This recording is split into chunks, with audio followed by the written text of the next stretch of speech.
Hello guys, welcome back to a new video.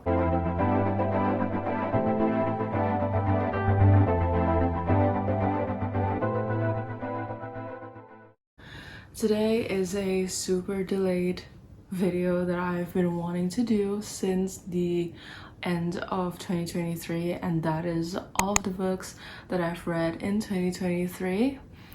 I read about 41 books last year. I will be giving you my initial thoughts and my final ratings for the book, so there will be a difference. If you've watched some of my reading wrap-ups from last year, then you know that there will be a significant difference between those ratings and the ratings that I'm giving these books now that I've sit down with my thoughts. And so without further ado, let's get started because I have a lot to go through. Starting in January, we are not going into details with these books just because I don't really want to be repetitive with the book informations, because I know you've guys seen these books all over Instagram, TikTok, or YouTube, so we're just gonna run through these books. I'm genuinely overwhelmed with the stack of books in front of me right now. That's insane. Starting off 2023, in the month of January, we had Dial A for Aunties by Jessica Sutanto. I think I rated this book like a 4 stars, and I still do think that this is a solid 4 stars because it is a cozy mystery book and very comedic, so I really liked the story and the premise of this book. The next book is The Do-Over by Lynn Painter. I really enjoyed this book. It was a fast read. I think this has 285, so almost a 300 page, so it is a very light read, and I really loved it, and I gave this a 5 star. I think I'm going to give it a 4.75 for my final rating, so I really highly recommend this book if you guys love a little rom-com YA book. The next book that I currently do not have the physical copy with me at hand right now is The Masterpiece by Francine Rivers. This is also one of those very heartwarming stories, because if you guys know Francine Rivers, you know that she is a Christian fiction author, and I really loved Redeeming Love. And The Masterpiece was just as good as Redeeming Love, but for me, I rated it a 5 stars, and it's still going to sit as a 5 star because I feel strongly about the story. But if I were to rate Redeeming Love and Masterpiece, I would rate Redeeming Love a 6 stars because that whole story is just definitely my favorite Christian fiction story I've ever heard. Up next, I have People We Meet on Vacation by Emily Henry. This was my first Emily Henry book. I rated this a 4 stars, and I think it'll have to sit as a 4 star because I enjoyed the premise of the book. I love that all of her books just takes place in such a summery scenery and in like different places. The last book that I read in the month of January was The Love Hypothesis by Ali Hazelwood. I rated this a 4.5 stars, and it's gonna say a 4.5 stars. So those are all the books I read in January. Now moving on to the next month. I was kind of forcing myself to read a lot more romances that month because it was the month of Valentine's Day, and I don't know why I fell into the cliche of reading strictly only romance books. The first book that I read is the first book from a trilogy, and I just like flew by the trilogy in the entire month of February, and that is The Summer I Turned Pretty trilogy. We have The Summer I Turned Pretty, It's Not Summer Without You, and We'll Always Have Summer. These books, I feel like this should be classified as like a classic YA novel for young readers. This series as a whole is a 4-star series. I rated the first book a 5 stars, but I think it's going to have to go down to a 4.5 stars. Second book would have to be a 4 stars, and then the third book would have to be a 3.5 stars. Love in Other Words by Christina Lauren. Everybody loves this book, and I have been eyeing this book mainly because of the cover for the longest time in 2022, and I decided to get it in 2023, and I rated this book, I think I rated it at 4 stars, and maybe it will still stay as a 4 stars. I'm not sure. I was kind of in a haze after reading The Summer I Turned Pretty. Not in a bad way though, like it just kind of like clouded my mind. And for this book I did have a couple of quotes that I really liked, so I think this will have to sit between like a 4 stars to a 4.5 stars for me. The last book I read in the month of February was X's and O's by Amy Lee, and this was like one of those, like, I don't know, this story, once I finished this book, it just like jumped right out of my brain. He is a firefighter, she is a book influencer. I think I rated it like a 4 stars, bumping it down to a 3.5 stars. It's not a bad read. If you guys want a palette cleanser, you should definitely pick up this book because it did that for me. On to the next month. In the month of March was a pretty interesting month for me. I expanded some of my reading genres this month, and I started off with reading A Good Girl's Guide to Murder, which is a murder mystery YA series, but I never picked up the second or the third book, so I stopped right here, which is fine. You can continue on if you want to, or you could just stop at this book just like I did. I gave it a 4 stars, I think. Still would give this book a 4 stars. The next book that just like, I love this series so much, and I didn't know what I was reading into. I did not expect that I would have enjoyed this book as much as I did, and that book is Things You Never Got Over by Lucy Score. This book took me by surprise. I did not think I was going to love this book as much as I did. It is a small town romance, as everybody knows. He is a grumpy and she is a sunshine, but I gave this book a 4.75 stars. I think I'm gonna stick to a 4.75 stars, or not, I'll give it a 4.5 stars because it's definitely one of my favorite books that I read last year. The next book that I read was Book Lovers by Emily Henry, my second Emily Henry book of the year. I love the premise of this book. Very light-hearted read, but this book really focused more on Nora and her sister's relationship, and then Nora and Charlie's relationship.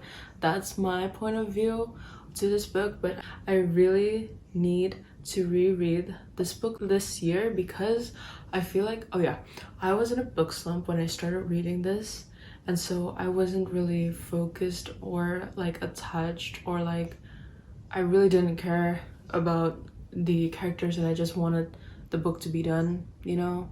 I don't know why, but I think I really do need to reread this book.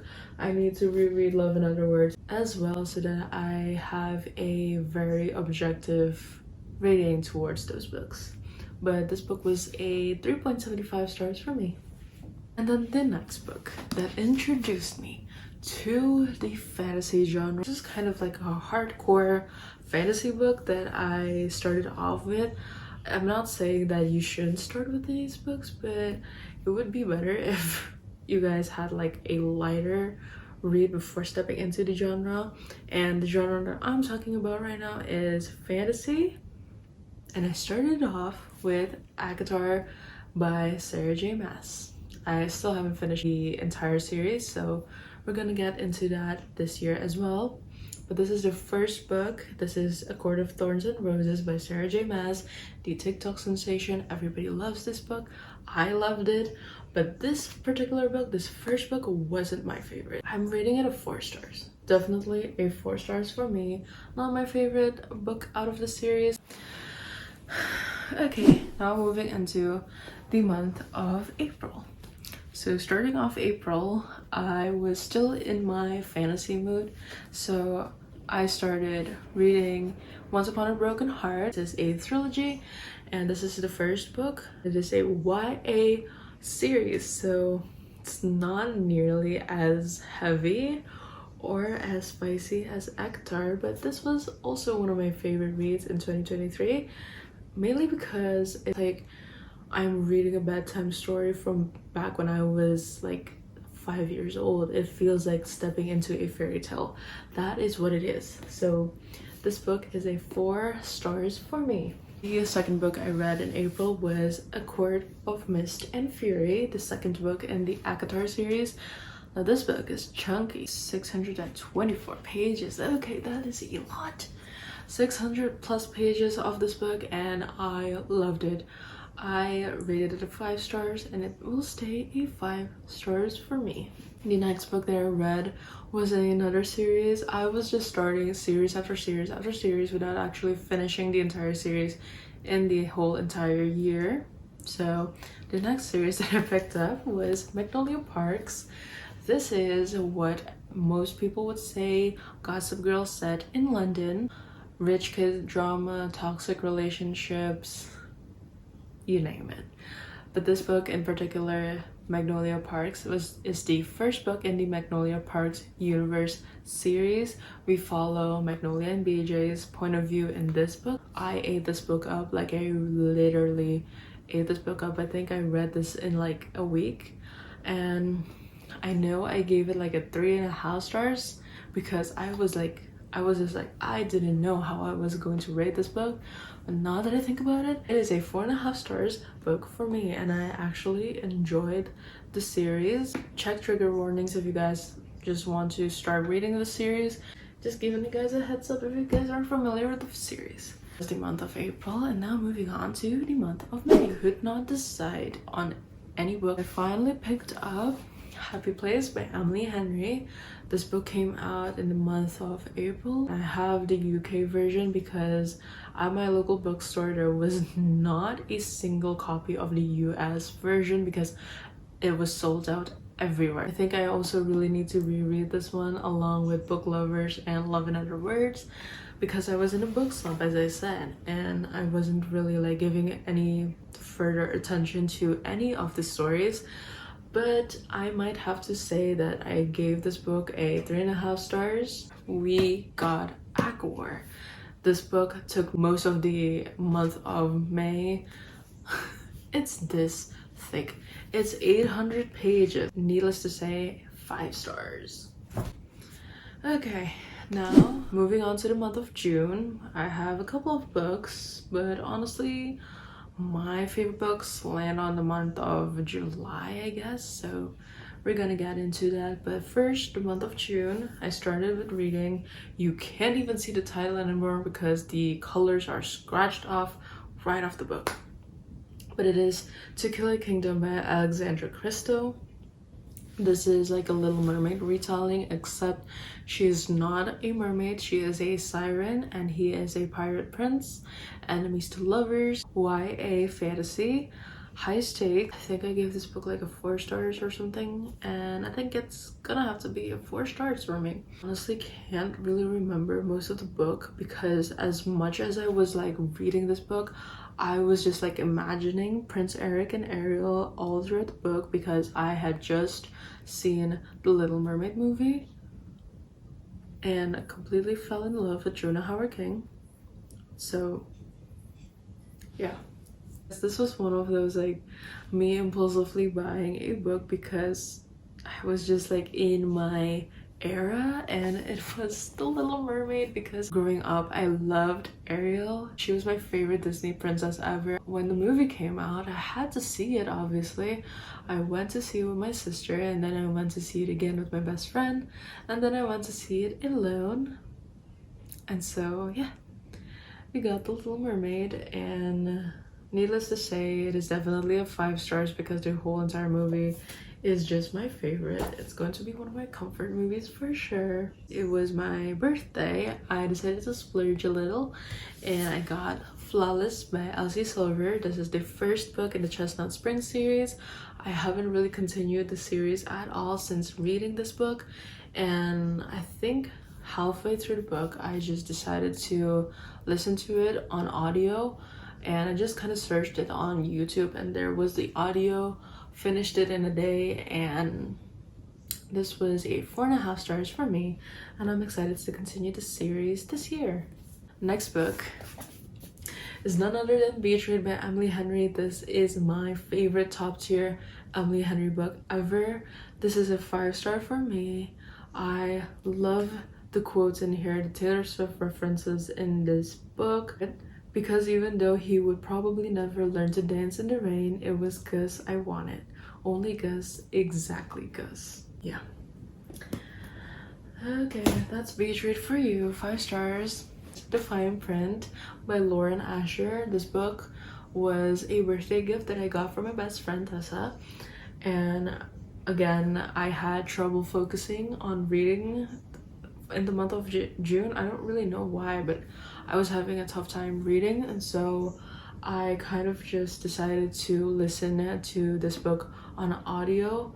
I think I read half of the book and then I started listening to the book on audio again. Searched it up on YouTube for free and I listened to it. I remember I sped it up, finished it, and yeah, I rated this a 3.5 stars for me. The next month that we're going to be talking about is July. I started the month off with reading Just My Type by Fallon Ballard. I feel like this book is a very underrated book. It has workplace romance, enemies to lovers, second chance romance, and the banter is just amazing.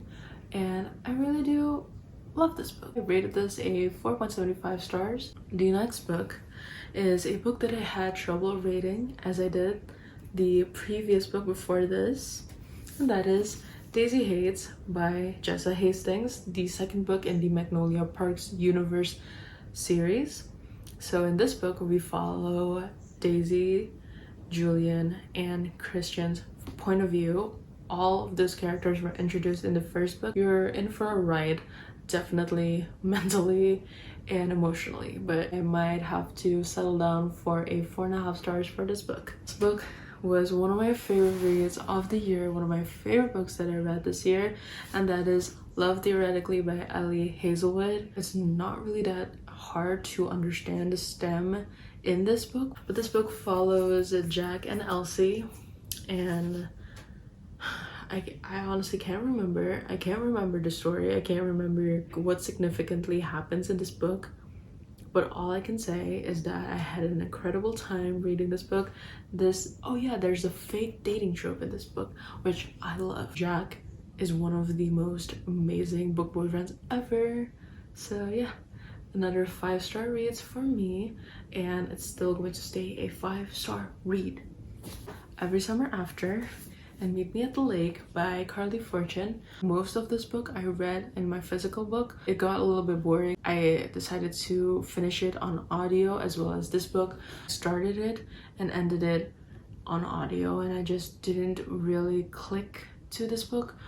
I felt very detached from these two books, and it's kind of sad because I really love the covers of this book. I gave Every Summer After a 3 stars and Meet Me at the Lake a 2 stars. Not really my favorite books that I've read so far, but it's fine. The next book that I read in the month of July was One True Loves by Taylor Jenkins Reid. This is my first book by this author, and I'm really looking forward to read more of her books. This book in particular was just so emotional. You're trying to like understand where the main character is coming from, the grief and like the questioning and all of that emotion that she's feeling. And so I rated this book a 5 stars, and I think it's gonna stay a 5 stars. It's actually a really great book. So the last book that I read in the month of July was Things We Hide from the Light by Lucy Score. This is the second book in the Knockabout trilogy. We follow Nash, who is Knox's brother, Lena, who is one of the girls, one of Naomi's friends from the first book.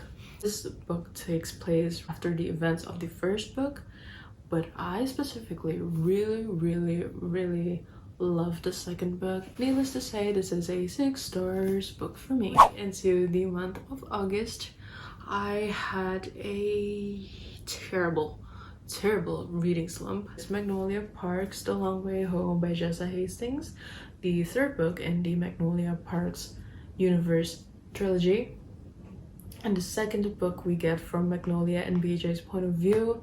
And in this book, oh my god, my heart was aching through this book because we see all of the backstories from Magnolia and BJ's, you know, like past and their relationship, and then how it goes on, to bump it up to a 4.75 stars.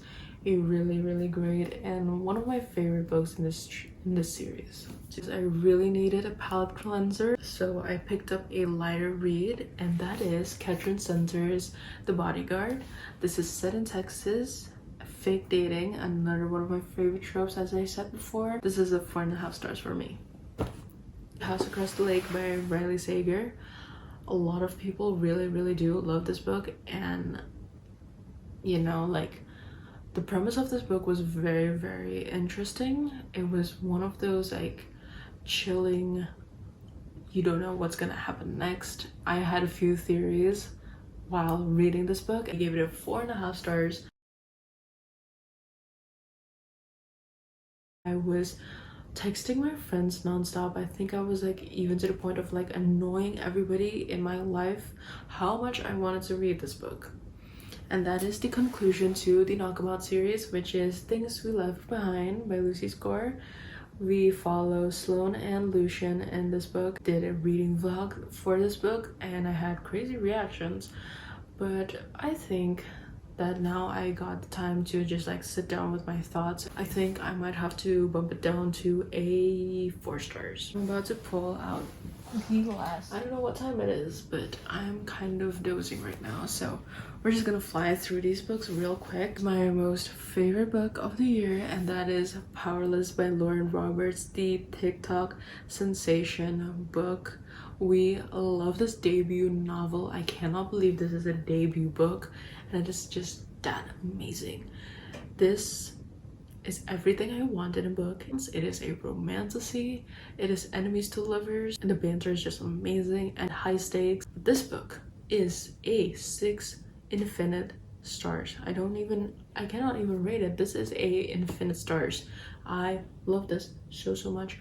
Best book of the year that I've ever read. Okay, the next book that I read, I think I read this in October, and that is The Ballad of Never After by Stephanie Garber, the second book in the Once Upon a Broken Heart trilogy. And I rated this what am I gonna rate this? I'm gonna rate it a 5 stars, honestly, because I still think about the characters. It was just enchanted. I love it. The next book is The Love Wager by Lynn Painter, but this is her adult book. If you guys didn't know, Lynn Painter writes adult and then young adult books, but most of them are all just rom-coms, and I really enjoyed reading this one. This has fake dating.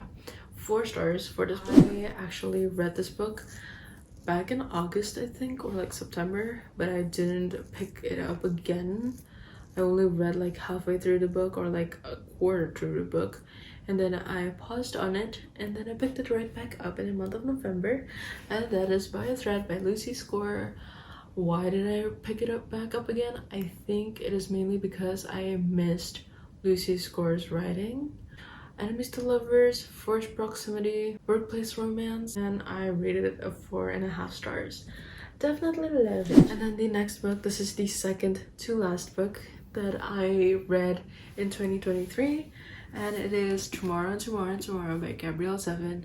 I didn't think I was going to read this book last year. I thought I wasn't going to have the mental energy or the focus or the ambition to read this book, because a lot of people said that you need a lot of brain power when you read this book, and you definitely do need to, because in this particular book we just like jump from different timelines. There's a lot of time jumps within a paragraph, within a chapter, and there's a lot of people we get introduced in these books, so it doesn't really just follow one character, 2 characters. We follow a lot of characters. We got a lot of their background stories, and I just have to say that this book is incredible, and I think that this is a very unique plot, and I rated this book a 5 stars. Last book that I read was Betting on You by Lynn Painter. I managed to not ruin the book while reading it. We follow Charlie and Bailey, and this book has a lot of Taylor Swift references, specifically to the Midnight album, and then we also have a couple of references to When Harry Met Sally. That was really fun. I really liked the characters. I loved the entire plot of this. I think the premise was just so cute, and yeah, I rated this book a 4.5 stars. So those are all of the books that I read in 2023. With that being said, I guess that ends our video. Thank you guys so much for watching. Let's hope and pray for a fun reading year this year, and I'll talk to you guys very soon. Goodbye!